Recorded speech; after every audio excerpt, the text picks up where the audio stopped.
é óbvio que não tem nenhum outro formato melhor, isso é democracia, todo mundo tem que ter voz e é óbvio que isso tem que acontecer. Mas não quer dizer que não tenham pontos positivos. Tem a China ali existindo muito bem, né? Assim, a China, se você fala em relação à desigualdade e nível de pobreza, ela tem muito mais gente pobre do que o Brasil. Não só por questões numéricas. Tem muito mais gente também por e isso. E eles teve uma ascensão da população gigantesca nos últimos anos, né? Teve. Encontra-se muita miséria na China ainda. Então, em qualquer lugar no mundo, nos Estados Unidos também, né? Se você for, tem miséria pra caralho. Tem um monte de mendigo lá em Nova York, em Los Angeles, né? Eles têm uma população que acho que é, inclusive, o recorde histórico deles de pessoas morando na rua. Claro. A questão é, eu entendo que o assistencialismo não vai tornar a sociedade mais produtiva. Não é assim que não funciona para aumentar a produtividade da sociedade. Não necessariamente, pode até que seja, porque, bom, você está dando dinheiro para as pessoas, elas têm dinheiro para investir também, pode aumentar a produtividade. Mas não dá para você não combater os monopólios e também não combater as leis estatais que causam distorções que favorecem os mais ricos, porque a gente tem aqui, por exemplo, a gente não paga imposto sobre lucros e dividendos, mas sobre o consumo é 40% em alguns produtos, entendeu? Então é um imposto totalmente injusto que foca a base da pirâmide econômica... Que paga o preço. Que paga o preço quando os ricos têm vantagem no Estado. Entendeu? Então é uma parada assim, tipo, pô, isso não a gente não tá num sistema justo. E aí se você vai lá, pega e tira todo o assistencialismo do Estado, você vai só jogar as pessoas que já não estão no sistema justo, no sistema cada vez mais exatamente. injusto. Vira um darwinismo social, né? Basicamente, vira loucura. Se você tira o auxílio das pessoas que dependem do Estado, ou se você tira os sistemas públicos que hoje são socializados, como é que você garante que o pobre ele vai conseguir ter saúde? Ele não vai ter dinheiro para pagar um plano de saúde. Como é que você garante que ele vai ter educação? Não tem dinheiro para pagar uma particular, sabe? Mas essa é a questão, não é preto no branco, né? Você não pode simplesmente falar, acabou o Estado agora, acabou todos os impostos. Não é bem assim, tem muita gente que depende disso, né? E depende disso, às vezes o Estado ele consegue sim fazer com que pessoas acabem tendo instrução, acabem subindo de vida, com medidas que vão até reduzir as desigualdades.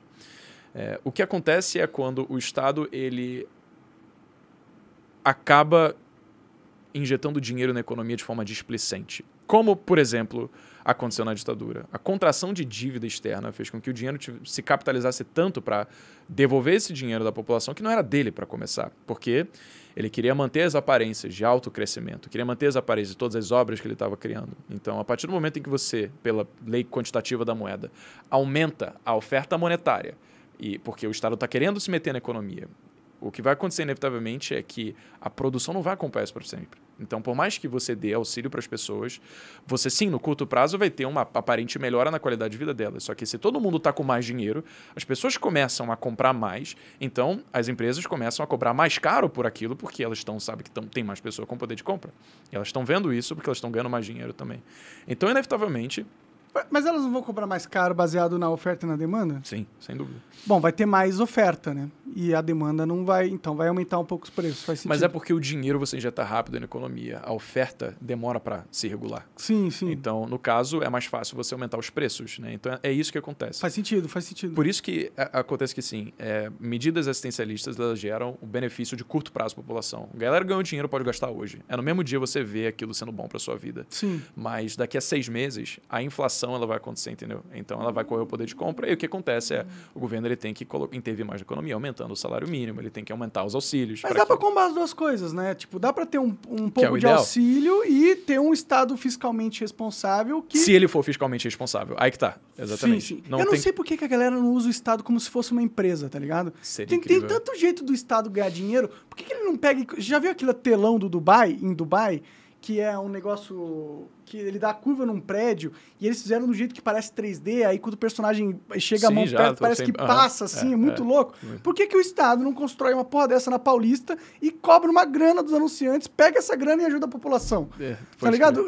Ele tem essa capacidade, ele é dono da rua, ele é o único que pode permitir que algo desse aconteça, tá ligado? Então o Estado tem tantas maneiras de conseguir dinheiro, mas parece que não explora. Isso era a parada que eu gostava do Dória.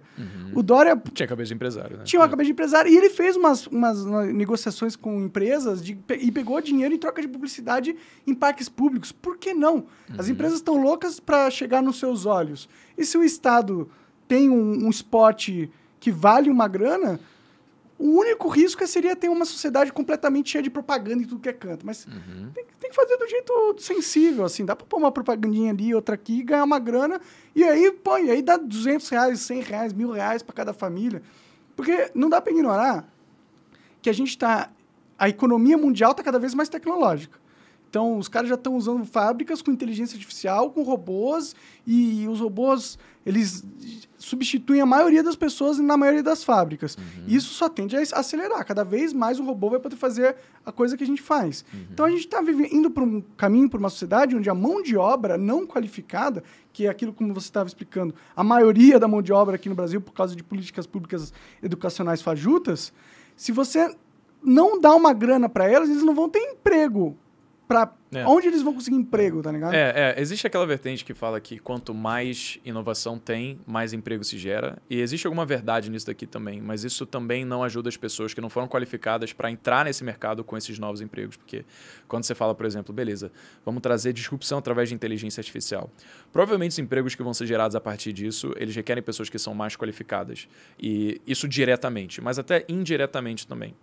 Então, é preciso que o Estado ele tenha uma cabeça, como você falou, de empresa, não no sentido de eu tenho que dar auxílio para as pessoas conseguirem se manter porque, nossa, que droga, o mundo está evoluindo. Cara, o mundo vai evoluir de qualquer jeito. Então, a melhor coisa a fazer é criar uma educação de base para que as pessoas elas sintam-se como se elas fossem qualificadas para o mercado e elas não dependessem do Estado financeiramente para isso, sabe? É como um plano provisório, que ele tem começo, meio e fim, e não como se ele fosse algo atemporal e perpétuo na vida das pessoas, sabe? Então, as medidas devem ser muito mais voltadas para fazer capacitação, né? Qualificação. Sim. E ajuste do modelo de ensino para que as pessoas saibam como elas podem ganhar dinheiro e prosperar, para que elas não dependam do Estado, porque assim o Estado, ironicamente, ele vai gastar menos dinheiro, porque ele vai precisar dar menos auxílio, ele vai poder se dar o luxo de reduzir a sua máquina pública, assim, cobrando menos impostos, então os preços tendem a diminuir. Ou seja, tudo começa com essa educação de base mesmo. Com certeza. O problema é que a gente não está fazendo isso. Se for fazer isso, demora um tempão. Longo prazo total. E a gente já tem uma grande parcela da população, de dezenas de milhões, que já não está capacitado para o novo mercado que está vindo aí. E aí, o que a gente faz com essa galera? Esse é o problema. Eu gosto muito da ideia liberal, assim. Já me identifiquei muito com essa ideia, né? Mas eu não acho que a gente não consegue ignorar a realidade no ponto de saber que, por mais que o livre mercado seja da hora, por mais que eu acredite nele, e por mais que o Estado tenha que ser cada vez menos regulador ou intromissor na vida da pessoa comum, não dá para ignorar que tem... pessoas que dependem dele. E tem uns problemas que só o Estado vai resolver, tá ligado? Então... E tem muita coisa também, cara, isso é verdade. Por exemplo, se você pega uma pessoa que está numa cidade no interior de Roraima, por exemplo... Às vezes, não para um empresário faria sentido colocar um sistema de correios ali, porque não ia dar ROI, não ia ter retorno. Sim. Porque não ia ter demanda suficiente, ia ter que cobrar muito caro, enfim, não fosse a maior logística para levar as coisas para lá. Mas então você vai fazer o quê? Deixar as pessoas sem acesso a sistema de correios? Hoje em dia tem internet, né? Melhor pôr uma antena ali, acabou. Só que a antena não manda pacote, né? Então, por exemplo, vamos dizer que você vai criar um e-commerce no interior de Roraima. Como é que você vai fazer para despachar os seus produtos, seus caminhos, para os seus clientes se você não tem correio? Você não vai. Então, aí você, teoricamente, depende do Estado para que ele seja esse ator que vai chegar e falar, beleza, eu vou disponibilizar isso aqui para você, mesmo que eu tome prejuízo. No caso, você está fazendo bem para o coletivo, nesse sentido, para quem está menos favorecido. Mas, cara, isso que você está perguntando assim, é uma coisa que, numa boa, não tem resposta. Porque você tem desde as pessoas que elas vão falar, cara, quer saber, o Estado tem que terminar, deixa todo mundo se virar mesmo, porque todo mundo é autônomo. Eu já fui desses. E isso é o ANCAP, basicamente. Sim. Mas se você é uma pessoa que tem, talvez, alguma empatia com o próximo e entender a realidade de pessoas que, cara, às vezes conquistaram alguma coisa só por causa do Estado, você começa a ser um pouquinho mais cauteloso com o que você fala. Porque é muito perigoso até você dizer e falar, cara, quer saber? Estado, para de dar auxílio, para de gastar tanto aqui. Porque, realmente tem gente que, cara, vai não ter o que morrer comer, de fome. Você vai morrer de fome, né? Sim. Então, o que você faz com essa galera? Você sabe que pro Estado, realmente, seria melhor não dar dinheiro nenhum, não socializar nada disso, financeiramente falando. Sim. Só que você só reconsidera questões financeiras quando você vai gerenciar um país. Não, né?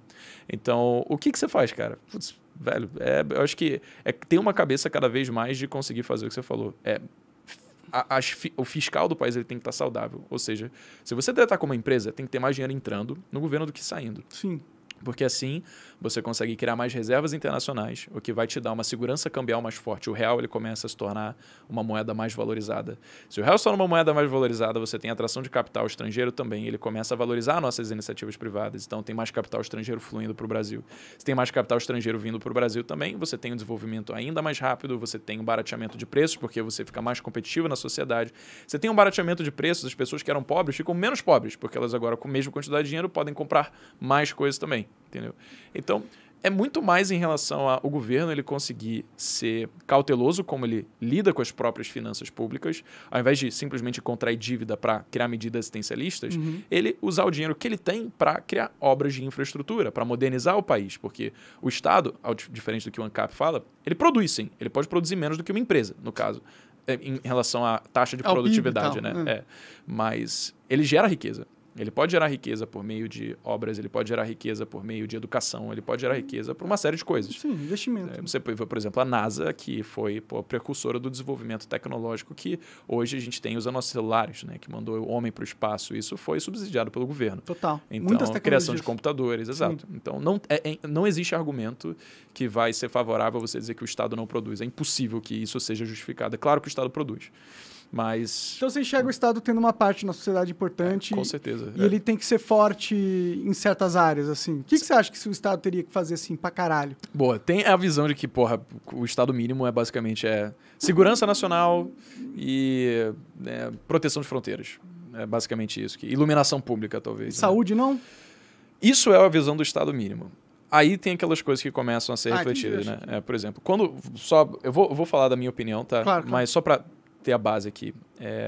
O maior case de Estado mínimo já criado foi os Estados Unidos, né? Então, quando a Constituição norte-americana foi escrita, foi uma Constituição extremamente enxuta. Basicamente dizia que o ser humano tinha liberdade para fazer tudo o que ele quisesse, desde que ele não violasse a liberdade de outra pessoa. Então, isso foram os princípios que moldaram a Constituição norte-americana. E os Estados Unidos, eles de fato se tornou uma economia extremamente produtiva. Ele hoje é uma potência do mundo, só que o que aconteceu foi que o Estado mínimo criado lá, ele acabou se tornando um Estado próximo do Estado máximo, porque hoje, se você pega o tamanho do Estado norte-americano, ele é o maior Estado do mundo, e ele faria com que, por exemplo, o Império Romano, na época do Império Romano, ele se tornasse mais parecido com uma agência do Detran. Tipo, não ia ter poder nenhum, sabe? Porque, cara, olha o que é os Estados Unidos. Então, por que um Estado começou a ser mínimo, se transformou no Estado máximo? Quase máxima.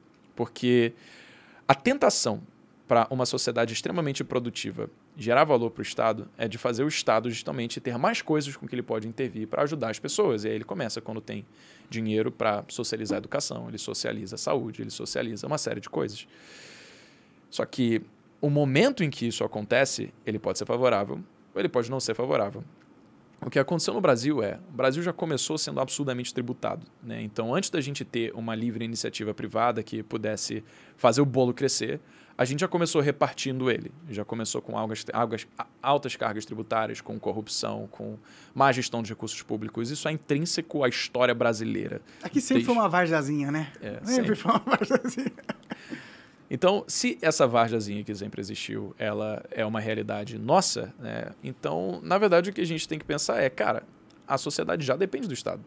Não tem mais como você voltar atrás em relação a isso. Então, eu acho, sim, você tem que socializar a saúde, você tem que socializar a educação. Caso contrário, como é que você ia dar saúde e educação para a maior parte das pessoas? Não ia, se não existisse Estado. Mas tudo melhora se você simplesmente conseguir gerenciar suas finanças. É só isso. É só entrando mais dinheiro do que sai, basicamente. Né? Pode crer, pode crer. Então, eu acho sim, cara, deveria socializar tudo isso, porque né, existem seres humanos por trás dos números. Sim. Que é complicado quando a gente fala socializar a saúde. Então, será que qualquer ser humano que tiver qualquer problema deveria ser atendido por Estado? Não. Até os mais caros, dos tratamentos mais caros. É complexo. É complexo, porque existe também a vertente pessoal. Não, peraí, mas você vai negar um tratamento super inovador e extremamente caro de $1 milhão para uma pessoa que está morrendo agora? Você pode falar, cara, às vezes você pagar $1 milhão para uma pessoa ter um tratamento de saúde hoje vai impedir com que o governo tenha dinheiro para ajudar, às vezes, 100 mil pessoas com outros tratamentos, Sim. sabe? Então, é preciso que seja feita escolhas e imposto limite, sim. O governo não pode fazer tudo. Sim. Tudo não bem dá pra todo mundo ter o sistema de saúde do Bill Gates. Né? Não dá. Não tem dinheiro para isso. Teoricamente, a nossa Constituição permite isso, né? Porque está escrito no nosso artigo 6º que todo ser humano, todo indivíduo, ele deve ter acesso à saúde. Mas é aquela coisa do contrato. Se você fala que você tem acesso à saúde, o que isso significa? Quer dizer que se você estiver morrendo, você vai receber tratamento? Ou quer dizer que se você fizer um corte, você vai ganhar um esparadrapo? Sabe? Não existe limites bem definidos sobre o que o Estado deve ou não deve fazer. Pode crer. Então, a primeira coisa é estabelecer um limite, porque eu acho que tem que ter um limite financeiro do quanto o Estado ele pode gastar por cidadão.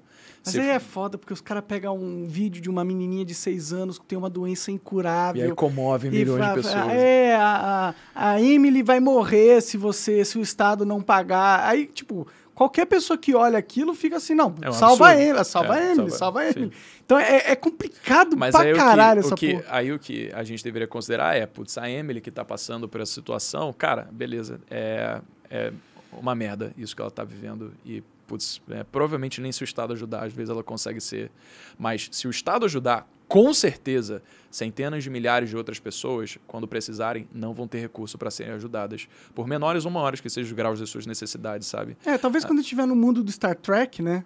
Que dá para você entrar assim na nave espacial, você clica um botão, ele imprime uma marguerita para você. Talvez nesse momento a gente consiga dar saúde de qualidade para todos, né? Mas agora não tem dinheiro, né? Mas é muito triste a história da Emily. Eu quero que ela seja salva em todas as hipóteses. Cara, todos nós, né, mano? Mas é aquela coisa, tipo, você tem um trem e existe 2 avenidas, 2 vias que você pode fazer. O trem ele vai atropelar 2 pessoas em um, vai atropelar 10 pessoas no outro, sabe? Pois é uma escolha difícil. É uma escolha difícil, né? Aí, normalmente, a maior parte das pessoas fala, putz, eu prefiro o que vai atropelar 2, né? Então... Depende de quem é as 2. Se for sua mãe e seu pai, né? Você vai preferir que as 10. Pode ser que sim. Exatamente.